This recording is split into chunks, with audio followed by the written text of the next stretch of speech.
Si vous nous suivez de par l'Afrique, de par le monde, vous faites bien. 21e numéro d'Afrique Sport. Bonsoir à vous, fidèles téléspectateurs de Télésud, en Afrique et au-delà des frontières africaines. Coupe du monde de football féminine U20, le Nigeria prend la tête de sa poule et file en quart de finale. Éliminatoire Champions League féminine, les Zambiens du Green Footballo se remportent le tournoi qualificatif du COSAFA. Compétition CAF 2022-2023, la Confédération africaine de football a révélé la liste des clubs licenciés qui participeront à la Champions League et à la Coupe de la Confédération. Jeux islamiques Konya 2022, la jubilicière africaine s'enrichit un jour de la fin de la compétition. Rugby Championship 2022, l'Afrique du Sud traîne le pas au terme de ses deux premières sorties. On en parle et c'est tout de suite.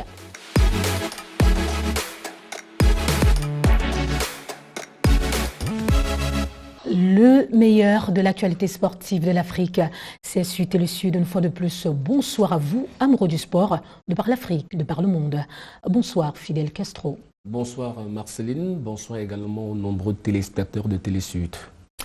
Jean-Jacques Missé, l'ancien international camerounais, ne sera pas des nôtres ce soir. Rugby Championship 2022, l'Afrique du Sud traîne le pas au terme de ses deux premières sorties.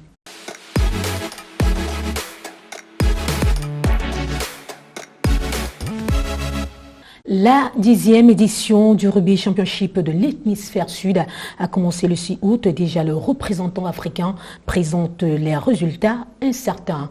Après sa victoire à la première sortie le 6 août contre la Nouvelle-Zélande, 26-10, les Sud-Africains se sont vus rattraper par cette même Nouvelle-Zélande au match retour 23-35. Bilan des deux matchs, une victoire et une défaite. L'équipe sud-africaine devra se métamorphoser en double confrontation face à l'Australie les 27 août et 3 septembre prochains afin d'espérer discuter les premières places lors de la troisième journée qui se jouera les 17 et 24 septembre 2022. Depuis un certain temps, on observe, Fidel Castro, des résultats pas bons des Sud-Africains. Bon, je ne sais pas si les résultats ne sont pas bons, mais vous savez, les Springboks font partie aujourd'hui des meilleures sélections en termes de rugby. Ouais. Parce que plusieurs fois ils ont été battre la Nouvelle-Zélande, c'est déjà une grande performance. Je pense que ça a été une contre-performance. Et puis pour vous dire, les All Blacks, c'est pas n'importe qui. Ils font partie aujourd'hui pour ne pas être la meilleure sélection du monde. Donc moi je pense que l'Afrique du Sud, tout comme les autres nations, ils sont en train de se préparer pour la Coupe du Monde. Ouais. Et quand on se prépare pour la Coupe du Monde, on doit se dire que c'est pas quelque chose d'aisé. Et le tournoi de l'hémisphère sud est aujourd'hui, pour ma part, se présente comme l'un des meilleurs parce que vous avez quand même l'Australie, vous avez quand même là les All Blacks qui sont aujourd'hui la meilleure nation de rugby au monde. Vous avez l'Afrique du Sud qui elle-même fait partie du top 3 des meilleures nations au monde. Donc moi je pense que ça s'inscrit dans le cadre de la préparation. Il est donc qu'ils sont ici de s'armer de patience mais également de tous les moyens nécessaires pour pouvoir espérer une victoire en France l'année prochaine. Ce n'est pas n'importe qui, Fidel Castro, Moël. On est tenté de parler du déclin sud-africain. Non, je ne peux pas parler du déclin sud-africain parce que si on en prend les derniers résultats, la dernière Coupe du Monde, on a bien vu que l'Afrique du Sud a fait mention honorable. Et je dis que les Sud-Africains, pour le moment, sont en train de préparer Paris 2023. La Coupe du Monde de rugby, c'est l'année prochaine. Donc les Sud-Africains s'inscrivent dans la logique de la préparation. À la dernière Coupe du Monde, ils ont fait une très grande performance. Ouais. Donc moi, je dis aujourd'hui qu'on ne peut pas parler de déclin pour une nation qui, il y a quelques années, vient d'être championne. C'est des performances plus que acceptables. Ouais. Aujourd'hui, ils font, quand vous voyez le tournoi des 6 nations, ils n'ont pas été derniers. Donc je dis, ils s'inscrivent dans la logique de la préparation. Maintenant, attendons de voir ce que tout cela va donner à la fin de ce tournoi. Parlons à présent des Jeux islamiques Konya 2022. La JBCR africaine s'enrichit un jour de la fin de la compétition. Les 5e Jeux de la solidarité islamique se déroulent depuis le 7 août 2022 et s'achèveront ce jeudi 18 août à Konya, c'est en Turquie. Dans la course des médailles, les pays africains s'illustrent positivement. C'est le cas de l'Algérie avec pas moins de 18 médailles en or, dont celle en or remportée par Diaoud Sayoud aux 200 mètres nage varié. Ou encore l'épopée marocaine avec 9 médailles à eux seuls, le taekwondo, dont 3 en or, 2 en argent et 4 en bronze. On citera aussi la Côte d'Ivoire avec l'or remporté par Arthur Cissé à la course de 100 mètres monsieur ou la médaille d'argent obtenue en lutte par la brave Ami Youn. Le Nigeria n'est pas en reste avec l'or gagné au taekwondo par Maharama Amoudou. Le Cameroun, quant à lui, s'illustre avec des médailles telles que celle en or remportée par Emmanuel Essemi à la course de 200 mètres hommes, l'autre en bronze prise par Sarah Nana au tennis de table ou encore celle remportée par Noura Hatim au lancer de disque dames. Après un mauvais départ à ces Jeux dû à l'arrivée tardive de la délégation, les athlètes camerounais n'ont pas perdu le moral. Fidel Castro. Oui, l'on s'attendait au pire. Même si c'est pas à féliciter parce qu'on ne peut pas être une nation aussi sérieuse comme celle du Cameroun et se payer le luxe d'arriver en retard dans une compétition qui était connue des mois en avance. Cela témoigne de l'impréparation et peut-être de la mauvaise organisation qu'ici au comité olympique et sportif camerounais. Mais qu'à cela ne tienne, on voit bien que le Cameroun regorge de nombreux talents. Il faut d'ailleurs féliciter ce moral de fer de l'équipe camerounaise parce qu'arriver à engranger des médailles telles que le jeune Emmanuel Essemi qui a remporté la médaille d'or aux 200 mètres, c'est pour dire qu'il y a des ressources au Cameroun.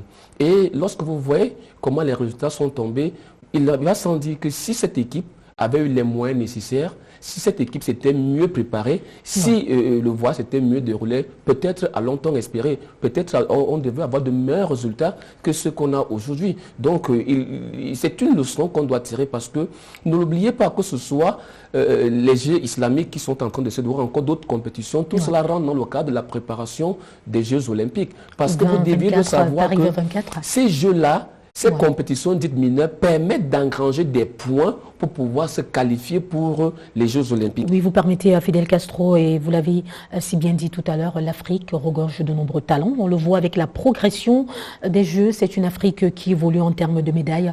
Comment expliquer ce regain d'énergie? Non, mais tout le monde est dans l'optique de la préparation des Jeux olympiques. Les gens sont déjà dans la mouvance des Jeux olympiques. Que ce soit l'Algérie, que ce soit le Nigeria, que ce soit l'Éthiopie, que ce soit le Kenya. Disons, toutes ces grandes nations sont déjà en train de préparer les Jeux olympiques. Et ce sont ces compétitions-là qui servent de base de préparation. C'est là qu'on commence à scruter quels sont les différents résultats.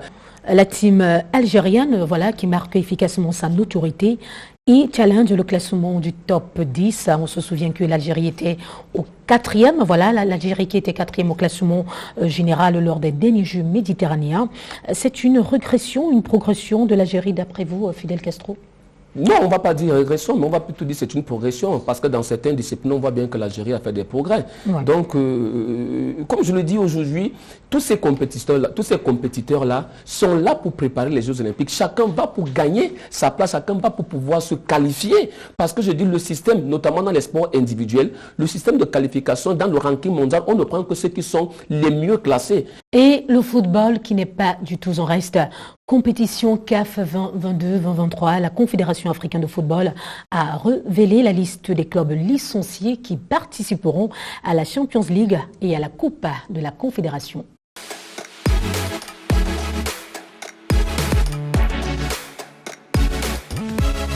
Alors que l'édition 2022-2023 de la Ligue des champions Total Énergie et la Coupe de la Confédération Total Énergie est sur le point de démarrer, la Confédération africaine de football a publié la liste des clubs qui ont obtenu une licence pour la saison.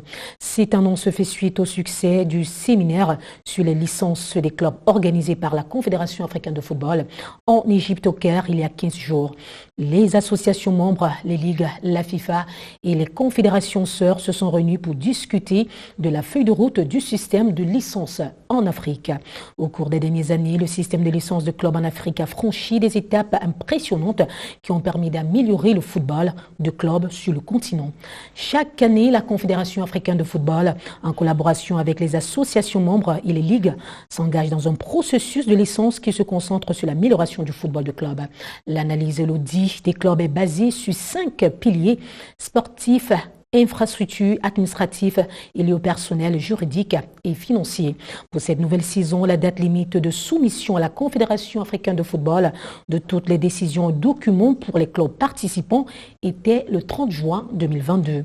Un total de 58 clubs de 46 associations membres de la Confédération africaine de football ont été licenciés pour l'édition 2022-2023 de la Ligue des champions de la Confédération africaine de football Total Énergie, tel que vous apercevez en image. Pour la Coupe de la Confédération 2022-2023, un total de 50 clubs ont obtenu une licence au niveau de leurs associations membres respectives et prendront part à la compétition. Mais il faut signaler que bien qu'ayant obtenu la licence, Security System du Botswana a décidé de se retirer de la compétition pour des raisons qui lui sont propres. Selon le calendrier de la CAF, les matchs allés du premier tour préliminaire se joueront du 9 au 11 septembre, les matchs retour étant prévus une semaine plus tard. Les vainqueurs à l'issue des deux matchs se qualifieront pour le deuxième tour. Les matchs du second tour des éliminatoires auront lieu début octobre. Question à vous poser, Fidel Castro. Le critère d'absence d'arriérés de paiement est l'un des critères que les clubs devaient relever lors de cette évaluation et les clubs retenus semblent donc avoir été en règle. Qu'on peut dire que la Confédération africaine de football veille au bien-être des footballeurs, Fidel Castro? Oui, je crois que les compétitions africaines depuis les dernières années de M. Issa Yatou et même d'Ahmad Ahmad ont connu une assez amélioration. On note d'ailleurs, vous avez d'abord vu que cette année, il y a eu beaucoup plus d'engouement que les éditions précédentes. Et on sent que les clubs commencent à trouver leurs solutions. Parce qu'aujourd'hui, les clubs qui seront en reste ne pourront plus avoir les résultats escomptés. Donc moi, je dis c'est des bons points à mettre la Confédération africaine de football et il était grandement temps que ces conditions-là puissent être fixées à l'avance, avant le début de toute compétition. Vous savez, le football, ce qui doit primer aujourd'hui, c'est l'intérêt du footballeur, c'est le bien-être du footballeur. Et dès qu'on place le footballeur au centre, même si quand on regarde... Son épanouissement de manière générale. Mais quand on regarde l'ensemble des critères énumérés par la Confédération africaine de football, que ce soit les critères administratifs, que ce soit les critères sportifs ou encore les critères financiers, on se rend quand même compte qu'il y a comme là une vision pour la Confédération africaine de football de faire en sorte que les clubs africains commencent à être des grands clubs. Ce qui, on le sait aujourd'hui, on a certainement des grandes associations, notamment au niveau local, mais les clubs africains continuent à tirer le diable par la queue. Et c'est déjà bien qu'on commence à s'inscrire dans la perspective de la professionnalisation de cette compétition. Et ce n'est que là qu'on pourra avoir de meilleurs résultats. Le Security System de Botswana décide de se retirer volontairement de la Coupe de la Confédération. D'après la direction de l'entreprise dont le club porte le nom, il n'y a pas assez d'argent pour gérer les contraintes de cette compétition. Elle parle de près d'$1 million de besoins. Une décision que la direction du club n'a pas soutenue. Mais c'est la direction de l'entreprise qui tient la main de la vie de ce club. Quel commentaire faites-vous, Fidel Castro, face à cette honnêteté et humilité du club botswanais? Non, mais il faudrait sans dire que c'est celui qui donne l'argent qui sait exactement s'il peut tenir les engagements. Ou pas. Parce qu'il y a beaucoup... Il faut dire qu'aujourd'hui, ça nécessite beaucoup de moyens. Quand il ne vaut pas de $1 million, c'est bel et bien pour dire que parce que les déplacements, l'Afrique, vous savez, l'Afrique est un continent assez vaste. Et les déplacements, hébergement, restauration et puis l'entretien des joueurs, cela nécessite beaucoup d'argent. On comprend bien qu'au plan sportif, les dirigeants du club, notamment la direction du club, voulaient bien s'engager. Mais si les moyens ne suivent pas, cela ne sert à rien d'accepter alors qu'on va prendre un forfait. Donc moi je dis c'est bien d'avoir été honnête, c'est bien de se retirer, surtout d'aller se préparer pour venir mieux représenter l'équipe la saison prochaine. On constate également que le système d'obtention de licence CAF s'améliore véritablement. Ce système sera donc davantage plus performant lors de la prochaine saison 2023-2024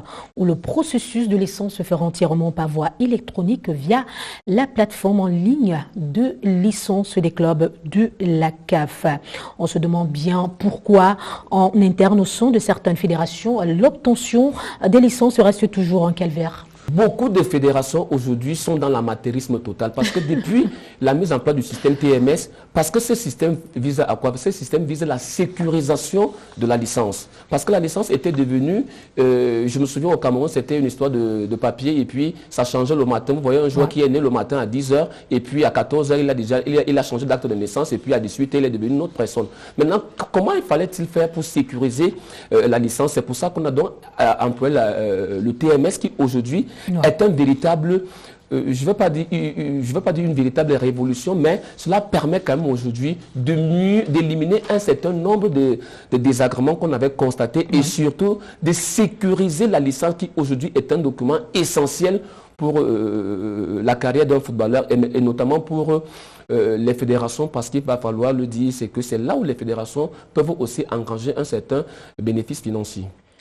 Éliminatoire Champions League CAF féminine, les Zambiennes du Green Buffalo se remportent le tournoi qualificatif du COSAFA.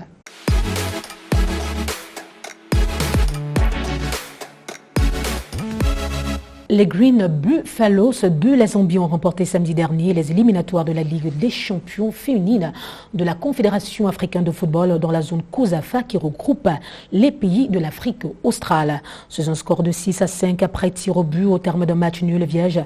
Les Zambiennes ont battu les champions en titre, les Mamelody Sundowns Ladies sud-africains dans leur propre installation à Durban. Les autres qualifiés issus du match de classement sont les Botswanaises de double action Ladies qui ont remporté le match face aux Comoriennes de l'Olympique de Moroni qui termine au pied du podium. Rappelons par ailleurs que les Mamelody Sundowns étaient déjà d'office qualifiées en étant détentrices de la Champions League africaine féminine. Il est à noter que la phase finale de la Champions League de la CAF féminine se jouera sous forme de tournoi au Maroc.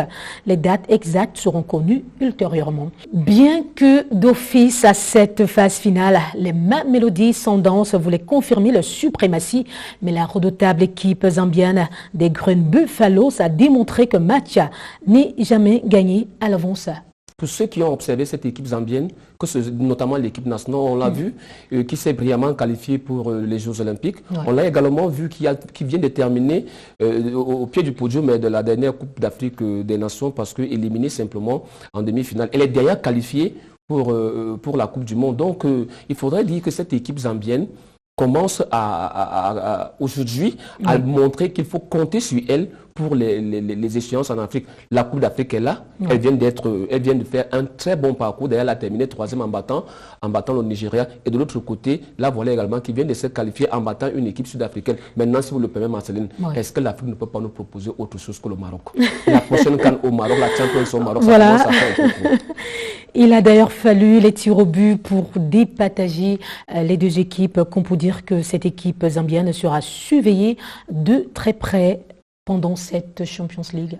Oui, comme toutes les équipes, je trouve quand même que la zone COSAFA est assez bien organisée comparativement à d'autres secteurs du continent africain, notamment l'Afrique centrale où on ne comprend pas grand-chose parce que du côté de l'UNIFAC, on ne sait même pas à quel moment il se joue, c'est un désordre total. Du côté de l'Afrique de l'Ouest aussi, on essaie quand même de faire quelque chose. Donc vous allez voir que ce seront toujours les mêmes qui reviendront. Aujourd'hui, on va compter sur l'Afrique du Sud, sur le Ghana, sur les clubs nigériens et également sur le Maroc qui aujourd'hui, parce qu'il faut le dire, c'est qu'après la brillante prestation à la Coupe d'Afrique des Nations, l'État marocain a redoublé d'efforts, a également mis énormément de moyens pour que, au niveau des clubs, au niveau du championnat national, qu'ils puissent avoir des meilleurs résultats. Donc cette année, la compétition sera véritablement disputée.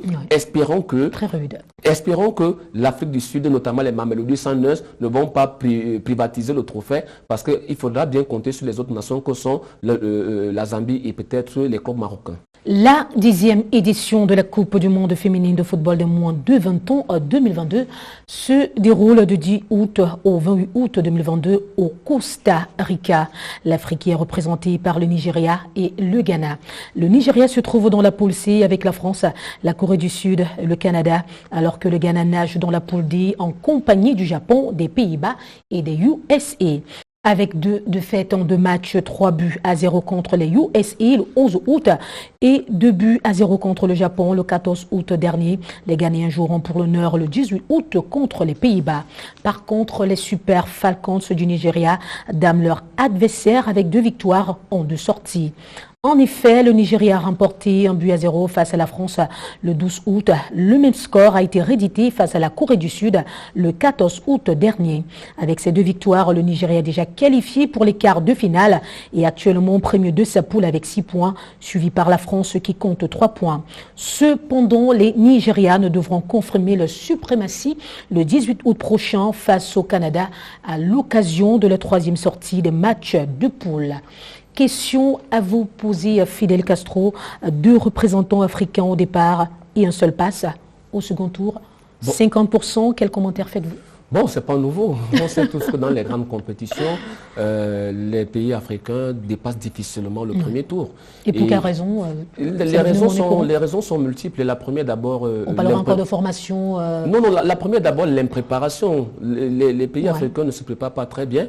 La seconde est l'amateurisme. Et qu'est-ce qui pourrait bien justifier cette impréparation qui revient tout le temps? Mais c'est l'amateurisme qu'on note au sein de certaines fédérations. Année après année, on parle d'amateurisme. Je vous ai dit qu'il y a des fédérations qui continuent à traîner le pas. Il y a des fédérations qui continuent à se complaire dans l'amateurisme. Il y a des fédérations, surtout il y a des personnes qui sont à la tête des fédérations, mais qui en réalité ne comprennent rien à rien du football. Et il y en a qui ne savent même pas pourquoi ils sont élus là. Et aujourd'hui, vous avez les résultats. Le Nigeria, c'est pas étonnant, le Nigeria est un habitué des compétitions. Et justement, le Nigeria a remporté ces 2 matchs, 1-0 avec des buts marqués en fin de deuxième période. Cela est-il rassurant pour la suite? Bon, on va dire l'essentiel, c'est de traverser le premier tour, parce qu'à partir du second tour, c'est une toute autre compétition qui démarre. D'autres parleront de chance, bien que la France ne soit pas facile à gagner.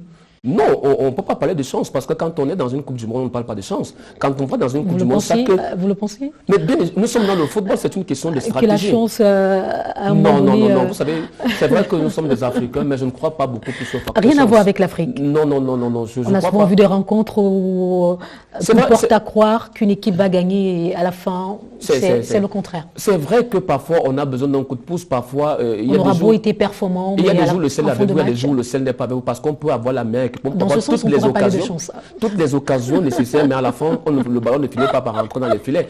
Avec 2 défaites, 3-0 face aux USA et 2-0 face au Japon, l'équipe du Ghana semble ne pas être au niveau de la compétition. Sinon, comment expliquer de telles défaites? Non, d'abord, la poule du Ghana était assez relevée parce que vous avez quand même les Américains dans la même poule. Maintenant, vous avez d'abord remarqué qu'à la dernière Coupe d'Afrique des Nations, le Ghana n'était pas là, ils étaient absents. C'est pour dire que ça fait quand même des années que le football ghanéen, notamment le football féminin, qui pendant longtemps a été l'un des meilleurs aux côtés du Nigeria et du Cameroun. Mais il y a comme une régression de ce football-là. Maintenant, ils sont qualifiés. Le mérite était déjà d'aller dans cette Coupe du Monde. Maintenant, je pense qu'il va falloir retravailler vers la base, reconstruire ce football, parce que je le dis aujourd'hui, il fait partie de ceux-là qui n'ont pas progressé. Terminons par quelques brèves.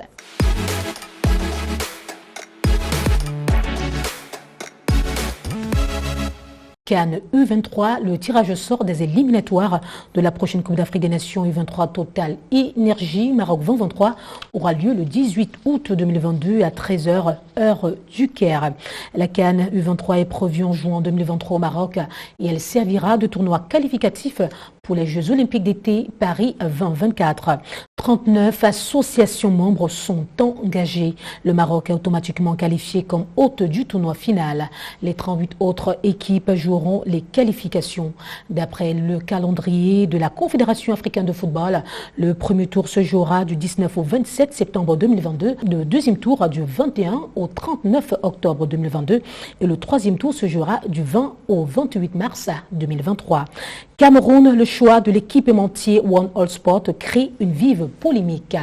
La Fédération camerounaise de football a dévoilé vendredi 12 août le nom du nouvel équipementier des sélections nationales. Le choix porté sur la marque américaine One All Sport, très présente dans le sport automobile et inconnue des milieux du football, est source de polémique au Cameroun. Pourtant, d'après la Fédération camerounaise de football, c'est le contrat le plus juteux jamais signé au Cameroun avec un équipementier sportif.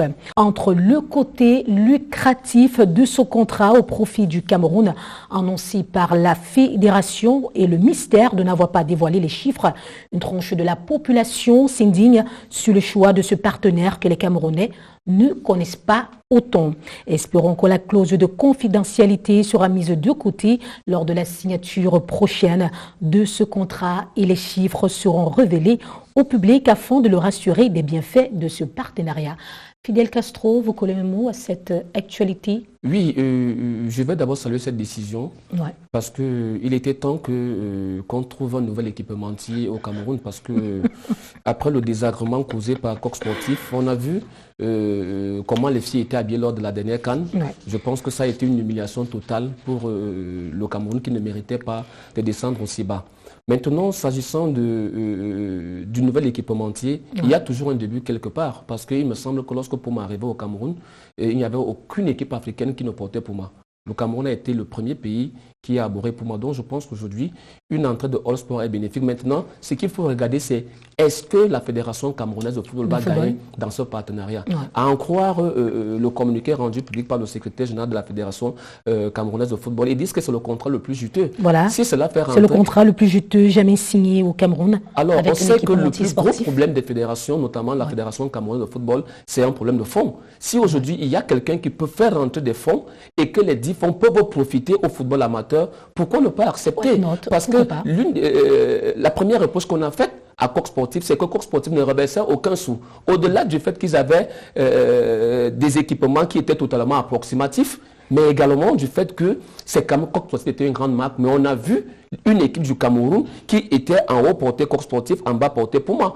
Pourtant, avec cette marque américaine. Autant, maintenant, il faut souhaiter que cette marque puisse remplir son cahier des charges. Maintenant, s'agissant de la clause de confidentialité, et la confidentialité ne concerne pas que ce soit la FIFA, que ce soit la CAF, que ce soit encore les membres de l'Assemblée générale de la Fédération camerounaise de football. Peut-être nous, le public, on veut bien savoir qu'est-ce qu'on va gagner à l'intérieur, mais vous savez, finalement, on saura toujours. On finit toujours par savoir. Le public qui veut être au parfum de tout. C'est la fin de ce 21e numéro d'Afrique Sport. Merci Fidel Castro, l'analyste sportif qu'on ne présente plus en Afrique au-delà des frontières africaines. Merci à vous fidèles téléspectateurs de Télé Sud de nous avoir suivis. RDV la semaine prochaine.